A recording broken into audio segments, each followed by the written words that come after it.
You're listening to the Paranormal Patio Podcast with Jason and John. Pull up a chair. Hey, welcome back to the Paranormal Patio Podcast. As always, I am Jason, and I'm flying solo tonight because I do want to talk about a personal experience and a personal story. And that's not going to seem really prevalent in what I'm about to say, but it will later on. I have to set the stage here. And I want to also preface this entire episode with, if you haven't watched the documentary series Hellier, it's available on Amazon and YouTube. You should do that immediately because it's terrific. Now, the reason I say that is because Hellier stars two paranormal investigators, not just those two, but two in specific that I'm going to talk about, Greg and Dana Newkirk, and they also run the Traveling Museum of the Paranormal and Occult. Now, on June 19th, they posted an article to their Patreon page for the Traveling Museum, and I read it, and immediately was thrust down a rabbit hole, and some of you know what that's like. So the article was called New Artifact, Secrets of Etidorhpa, Author's Edition. Now, Etidorhpa is a book that they talked about in Hellier, and I've read some of it online, and I actually, after reading this, immediately ordered an actual physical copy of the book because I feel like I really need to read it now. Like, I have a very strong drive to read this after this whole story unfolded. So I'm going to take a little excerpt from the Patreon post from the Newkirks here, pretty well word for word, just to kind of set the tone of what the book is about, and then we'll get into more of the story and then my personal story. New Artifact, Secrets of the Etidorhpa, Author's Edition.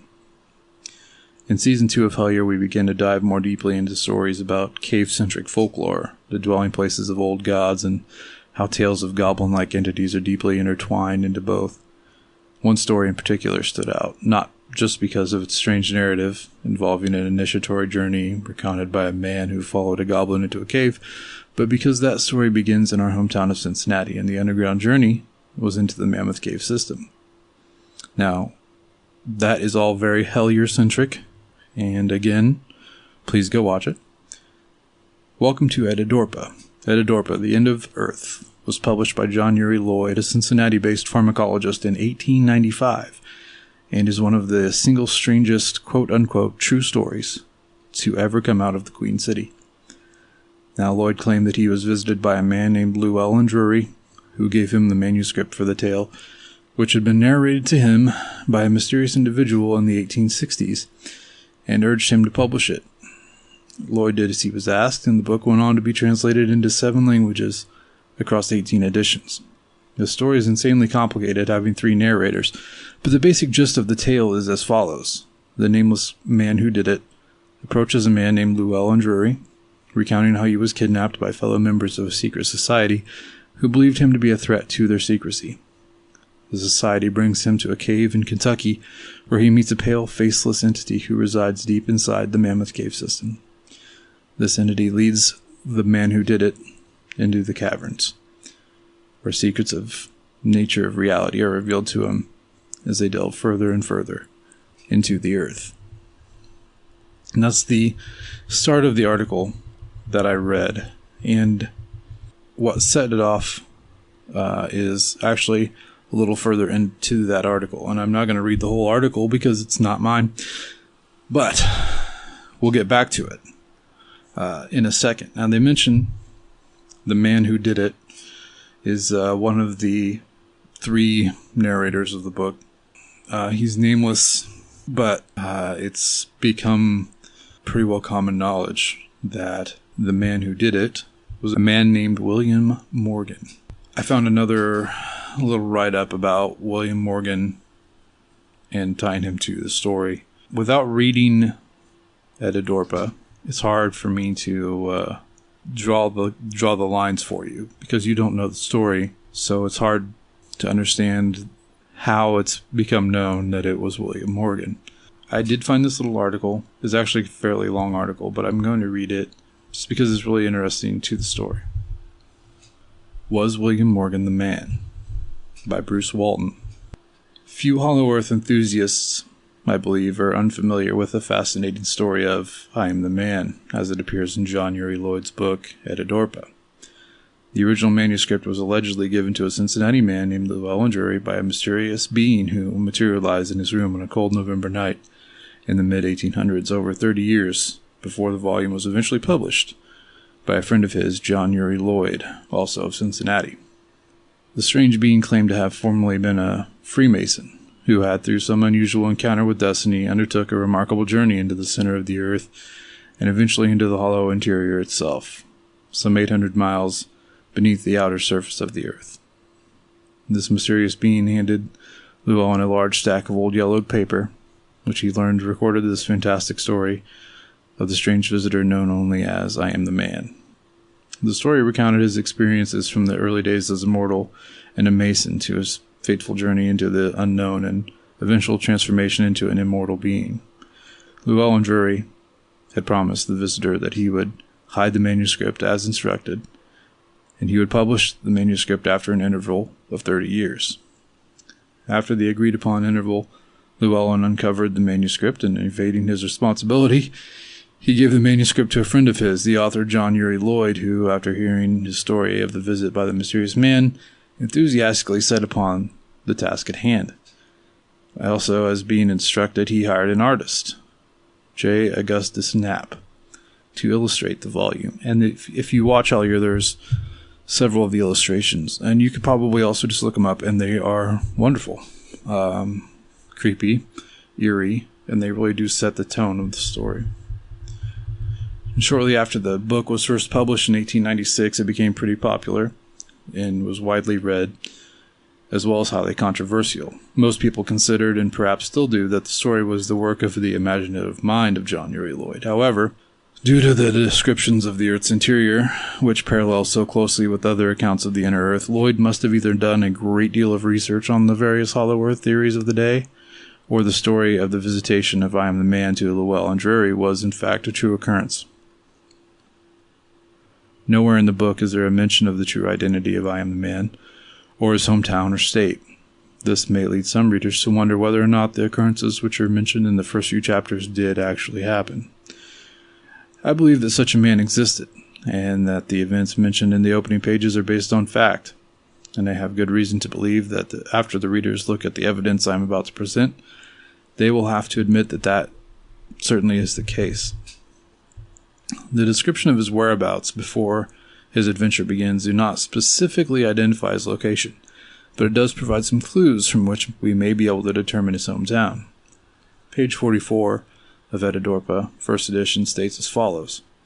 In a section of the state in which I reside, a certain creek forms the boundary line between two townships, and also between two counties. Crossing this creek, a more traveled road stretches east and west, uniting the extremes of the major state.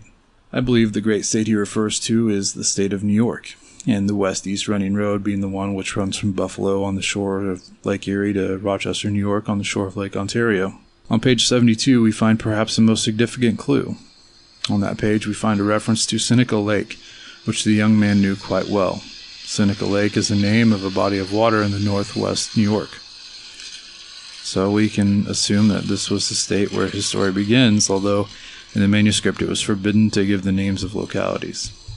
His story begins when he receives a strange letter in the mail. Previous to this, he had done some searching and delving into the mysteries of life and the Masonic science. A translation of Gerber's De Claritate Alchemy by chance came into his possession, and afterwards an original version from the Latin Boraves, I can't say these names, Elementa Chymae, published and translated in 1753 by Peter Shaw. It was these volumes, more than anything else, which introduced him to a brotherhood of adepts, with whom he eventually gained membership through initiation. But it was before being initiated that I Am the Man received the strange letter. The letter was from an anonymous source who apparently was well versed in masonry. It carried a history of the secret order from ancient times, preceding the days of Hermes Trismegistus. I can't say his name either. It's not really that important. The letter began with the following cryptic title. To the brother adept who dares to discover Zoroaster's cave, or the philosopher's intellectual echoes, by means of which they communicate to one another from the caves. This letter set forth instructions for the reader if he be willing to become a member of the secret order of Masons, if they were not already, and learn its most hidden secrets and reveal what they had learned to the world, thereby enlightening mankind to the ancient mysteries which have for so long been guarded by the elect few. He noticed that the letter had been passed through the hands of many other Masons and scholars, but the very fact that the letter was passed on to him made it clear that none who received the letter dared to undertake such a dangerous task. After contemplation, he made up his mind that he would be the one to undertake this task, and immediately began writing an exposé on the secret rites of the Masons, and revealing their innermost secrets. Shortly after this was begun, he found himself being harassed by outside forces, and was sent to prison for failing to pay a ridiculously small debt. When he regained his liberty, the persecutions continued. Page 47 of Etidorhpa states, "Even arson was resorted to, and the printing office that held my manuscript was fired last night, and that obnoxious revelation which I persisted in putting in print must be destroyed."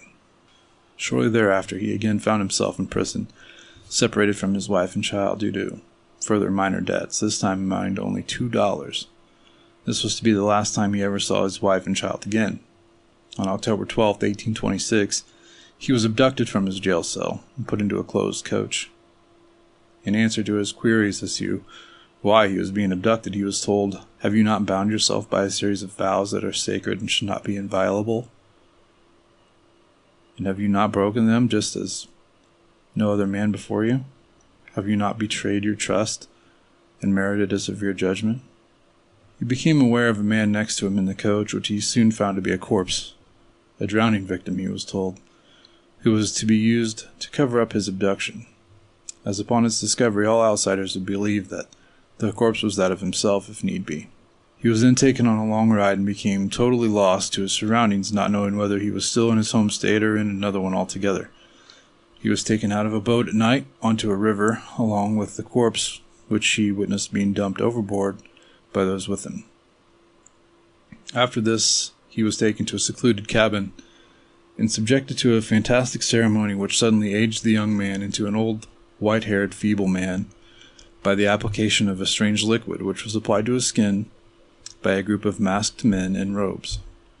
He was then taken back to his hometown by another guide in order to prove to himself that no one could recognize him for who he really was. Although he did not convince them that he had been prematurely aged, they just looked at him and had some strange expressions, as though they considered him some kind of lunatic. His guide then guided I Am the Man to his final destination, the cave of Zoroaster. Now comes the evidence I mentioned earlier, which I had happened to come across just a few days prior to the writing of this article. I was in the process of glancing through the pages of a book titled No Man Knows My History by Fay M. Brody. This book is the history of a young man named Joseph Smith, better known as the founder of the Mormons. On page 63 to 64, I came upon some paragraphs that hit me out of the blue. They read as follows.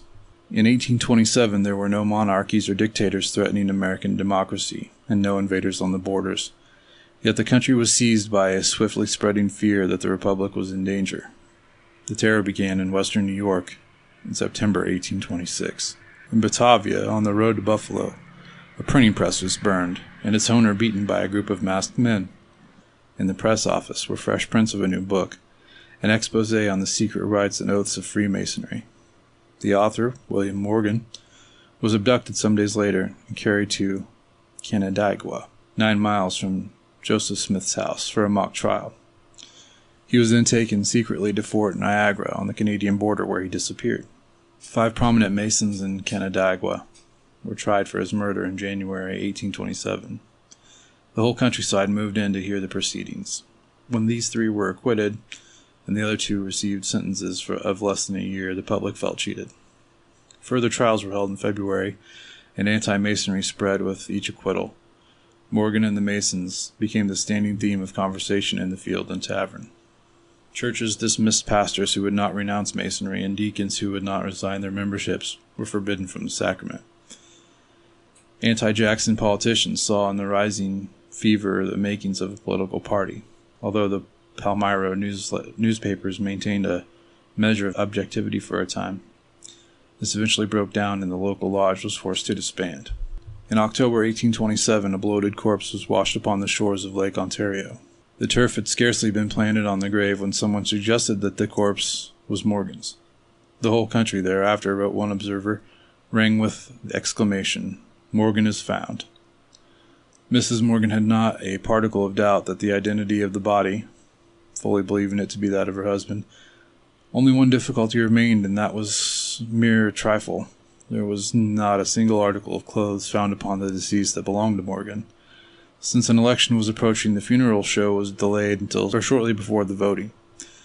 Then hundreds of thousands of people poured into Batavia to join the obsequies of the great Masonic martyr. The Masons now found evidence in Canada that the corpse was not Morgan's, but that of Timothy Monroe, who had been drowned some weeks earlier. For the second time, the body was disinterred, and Mrs. Morgan positively identified it. Without seeing evidence like this, we must assume that the events described in Etidorhpa, at least the first few chapters, are true. But what about the rest of the story? That the readers must decide for themselves, as further confirmation of facts becomes increasingly difficult as the story progresses. It is a historical fact that William Morgan lived in Batavia, New York, a town on the road between Buffalo and Rochester, New York, undoubtedly the same road mentioned in Etidorhpa, quote, a much-traveled road stretching east and west, uniting the extremes of the state. It's also a historical fact that William Morgan was abducted shortly before September 1826, while Etidorhpa gives the exact date of August 12, 1826. And it is an historical fact that William Morgan had a wife, which is also confirmed in Etidorhpa. Canadequia was probably the city where William Morgan was imprisoned before being abducted. John Smith, leader of the Mormons, and believed by many researchers to also have been an initiate as a Freemason, lived just 9 miles away. There are unconfirmed reports that the widow of William Morgan, Lucinda Pendleton Morgan Harris, after her husband's death remarried, first to George Washington Harris and then to Joseph Smith, in 1838 becoming one of the Mormon leader's first wives, who witnessed the martyrdom of Joseph Smith in 1844. Ironically, Joseph Smith was a firm believer in the land beyond the pole, as in one of his first assemblies in Kirkland, Ohio, he gave the whereabouts of the lost 10 tribes, revealing that they lived in a land contiguous to the North Pole, separated from the rest of the world by impassable mountains of ice and snow. It's believed that William Morgan was last seen in Fort Niagara next to the Niagara River on the New York-Canadian border, and just short ways above that river's joining of Lake Ontario, the lake in which the body of I Am the Man was found. I Am the Man, or rather William Morgan, mentioned in Etidorhpa, the great stir that his disappearance caused throughout the whole area, and also of the anti-Masonic activity that his disappearance created and its effect on the politics of the day, as it was well known that Democrat Andrew Jackson was a Mason of high rank. In Chapter 11 of Etidorhpa, I Am the Man becomes more specific in naming the route of travel on which he and his unusual guide, a Mason of extraordinary standing, travel on their way to their final destination in Kentucky. From the description, their starting point would most likely have been in western New York, as was stated previously. From Fort Niagara, he was taken in a closed carriage for nearly 2 days' travel, though the exact route here is hard to trace. He was then subjected to the mysterious ceremony mentioned earlier, which caused him to prematurely age, thereby removing all signs of his former identity. Although he could not recognize the route that was taken because of the windows in the carriage, which were draped to exude any light, his guide told him that they took a roundabout route from Fort Niagara to Wheeling, Virginia. From there, they went to the Ohio River, where they boarded a keelboat and made their way down to Cincinnati. They stayed in the city for several days, eventually taking passage on the steamer George Washington, leaving Shippingport Wednesday, December 13th, 1926. They landed in Smithland, Kentucky, and made their way east along the north side of the Cumberland River. On their way, they passed 2 bluffs on the northern shore of the river, the second one being a large, dark outcropping, which was at that time called Bissell's Hill. After passing the second bluff, they turned north and headed into the heart of Livingston County, Kentucky. All along the way they noticed several sinkholes, most of them largely unexplained. After approximately 3 days' travel on foot northward from the Cumberland River, although he's not too specific in his description of the cave, though, through which he enters into the underworld, the descriptions that he does give may be of help in finding its general location. Page 93 of Etidorhpa states the following. After a few days of uneventful travel, we rested one afternoon in a hilly country that before us appeared to be more rugged, even mountainous. We had wandered leisurely and were now at a considerable distance from the Cumberland River, the aim of my guide being, as I surmised, to evade a direct approach to some object of interest which I must not locate exactly, and yet which I still shall try to describe accurately enough for identification by a person familiar with the topography of that section. We stood on the side of a stony sloping hill, back of which spread a wooded valley. I just remember to have passed along a creek in a valley, I remarked, looking back over our pathway. It appeared to rise from this direction, but the source ends abruptly in this chain of hills. The stream is beneath us, he answered, advancing a few paces. He brought to my attention on the hillside an opening in the earth. This aperture was irregular in form, around the diameter of a well, and descending perpendicularly into the stony crust. I leaned over the orifice and heard the gurgle of water beneath. It was here that he met a strange being from the earth's interior who was to become his new guide. They went a short ways down the hill until they came to a cave, from which flowed the water of the subterranean stream he had heard beneath the opening higher up the hill. I will not go into details of his journey into the depths of the earth, but suggest you read the book Etidorhpa yourself. This brings me to what I found in the article on the Traveling Museum of Paranormal and Occults about Etidorhpa. A map shown with some locations numbered. I'm looking around. Clearly it says Illinois, which is where I'm from, and clearly it says Kentucky.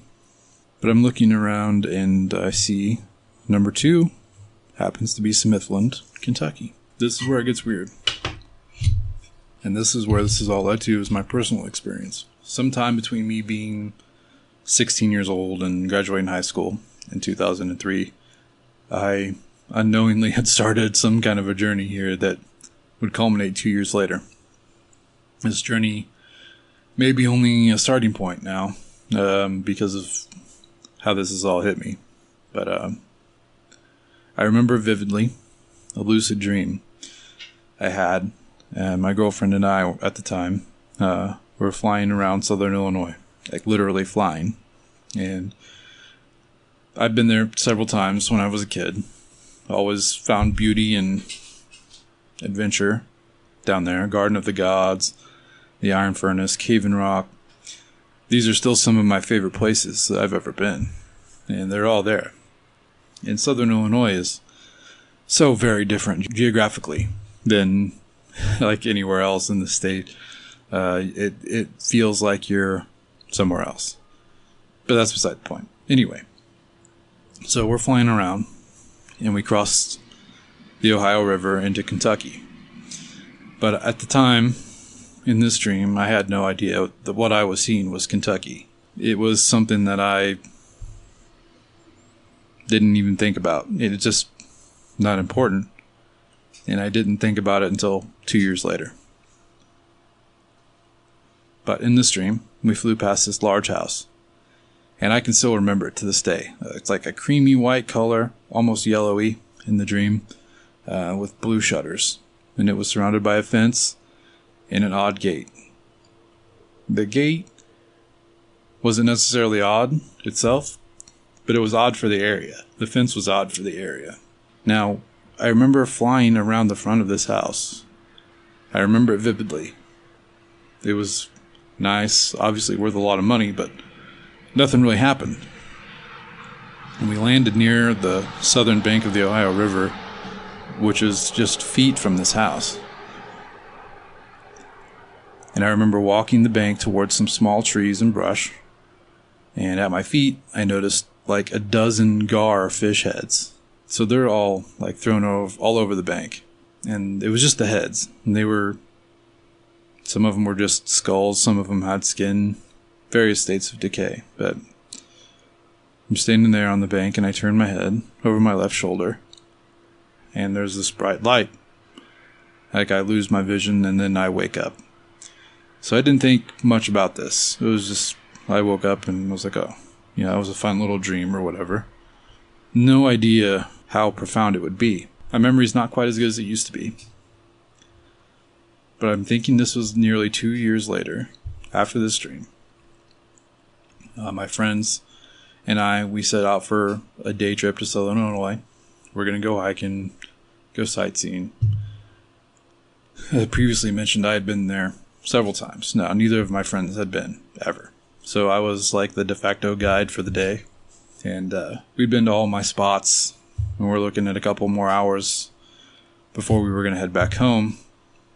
And I remembered one time I had went down to Southern Illinois, and we went to Smithland Lock and Dam. And there was a visitor center there. I thought, I remember going there and watching barges coming and going. Maybe that's something, we could go kill some time down there, see something, and, head back home. So we dusted off the old road atlas for you children that didn't know those existed. I'm old enough to have used an atlas, yes. We consulted the atlas, so to speak, and headed in that direction. And when we got there, the road to the visitor center was closed. Now, you could see the visitor center up on, the levee, but you couldn't even really see the river. That's how far away we were. And we were kind of disappointed, and I'm like, well, wait a minute. There's two sides to the river. So why don't we see if we can get down to the Kentucky side, if it's not going to be too far out of the way. And at least we could see the dam. So, once again, we consorted with the all-knowing atlas, and we went back to Cave in Rock for the second time that day and caught the ferry across the river to Kentucky, skirted around the Ohio River till we came to Smithland, Kentucky. A town that I had never been to before. Didn't know it existed. But it was a small, quiet little town. And we turned toward the river after passing a few side streets, and I was in shock. Because at the end of the road, on the west, sat the very house I had flown around in a dream just 2 years ago. Now, though I never dwelled on that dream, I just remember it profoundly because it was such a unique dream. And the house was a very unique house. And here it sat. And I was just rushed with the memory of the dream. And when we parked the car alongside the road, I was nervous and anxious and excited to get out and go to the bank because I remembered the gar heads. So we're all headed towards the river, and we're watching this barge moving through just ahead of us. And one of my friends was slightly ahead of me and the other, and I remember him saying, "Hey guys, come here." So we caught up to him, and there are dozens of dead gar all along the brush and the small trees and this sandy beach. And I was so caught up in the moment, I don't really remember anything about the trip after this. The one thing I do remember is we stopped and got Taco Bell on the way home. I do remember that. But the validation that I had been somewhere real, that I had also dreamed about previously, it overwhelmed me when I was there. Now, no one would believe that I ever dreamed of any of this, or that I had some sort of premonition, and that's fine, because I knew. Now, time moved on, and I moved on. I never really dwelled on the events of that day much after a few weeks, but I never forgot. And June 19th, 2020, I'm slapped in the face by a synchronicity. Like I said, the Newkirk's Paranormal Museum Patreon page put the article up about Etidorhpa and their rare version of the book. There's the map of the area that allegedly holds the entrance to the cave. I'm looking through the map. Number 2. Boom. Smithland, Kentucky. A town that few people know exists from a book that few people in our time have really read or even heard about. a town that I had an incredible experience in. Now, and that's not all. There's more. But wait, there's more. Now, this book and the characters within dealt with the Freemasons considerably. So get this. Pulled up Smithland, Kentucky on Google Maps. And I was able to find the house relatively easy, even after all these years. And I had never looked this place up on Google Maps before. Like, I hadn't even thought about doing it until now. 2 buildings away from the house sits an old 2-story white building. The Masonic Hall, Federal Commissary Building, historical site.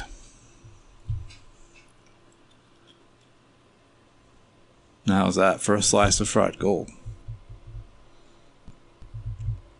I'm going to read a section of Etidorhpa here because I found something else.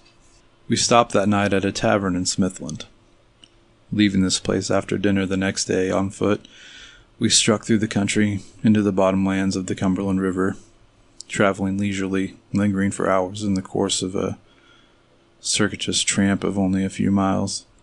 Although it was the month of December, the climate was mild and balmy. In my former home, a similar time of year would have been marked with snow, sleet, and ice, and I could not but draw a contrast between the two localities. However different, also the scenery, from that of my native state. Great timber trees, oak, poplar, hickory, were in majestic possession of large tracts of territory, in the solitude of which man, so far as evidence of his presence were concerned, had never before trodden. From time to time we passed little clearings that probably were to be enlarged to 30 plantations in the future.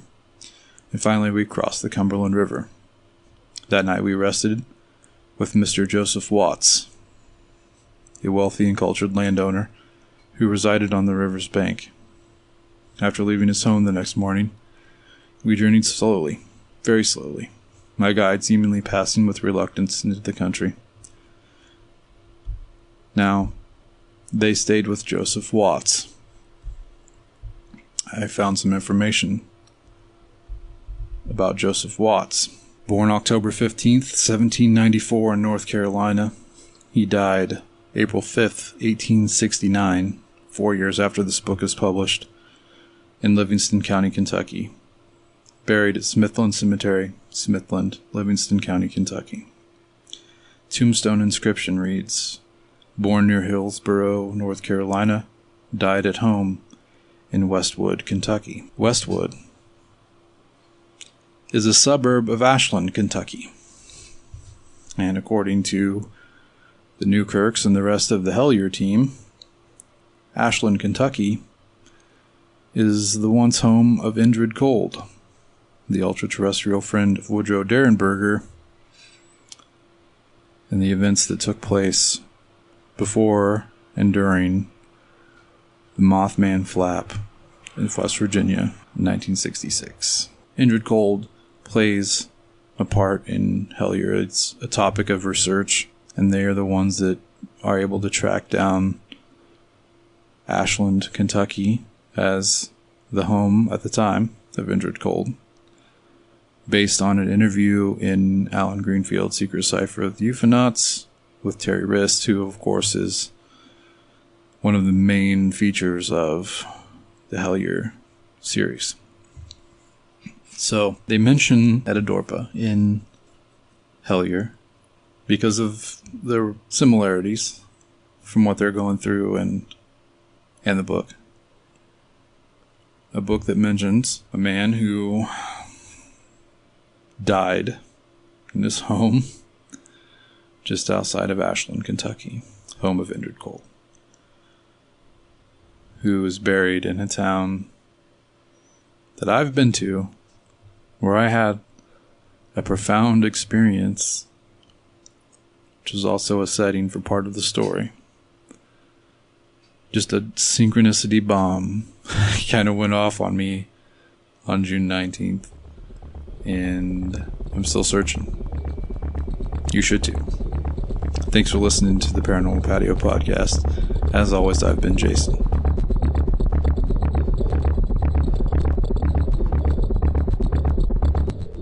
Until next time, keep the fire going.